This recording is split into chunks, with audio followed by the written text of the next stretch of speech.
What is the Occupy movement? It is an international movement about social and economic inequality. The first movement started in New York City in September.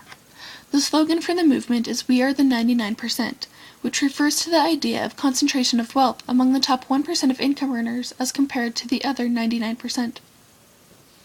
From 1979 to 2007, the income of the top 1% rose by 275%. During the economic expansion between 2002 and 2007, the incomes of the 1% has risen 10 times faster than the incomes of the bottom 90%. As we all know, there has been a big recession in America since 2007. During this recession, the income of the top 1% has dropped only by 11%, but the incomes of the bottom 80% have fallen by over 36%. This has drastically widened the gap between the wealthy and the poor. The aim for the movement isn't very clear, but some suggest a Robin Hood tax, taxing the rich and giving that money to the poor.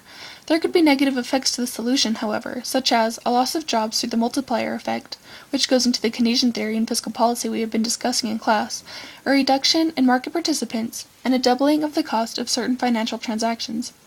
All of these go deep into economics, though, so I will stick to the topic on hand. The newspaper called Financial Times has said that it is the lack of aim that has prevented the movement from having a big impact. In October, President Obama announced his support for the Occupy movement. Within only 24 hours, police cracked down on movements in Salt Lake City and other select cities in the country. The Occupy movement has shifted focus from the deficit to the problems that most Americans face, such as unemployment, personal debt, and homelessness. There are many criticisms of the Occupy movements. The major criticism is the movement's view on the 1%. It is shown that the wealthiest of these people only get 19% of their incomes from their salaries.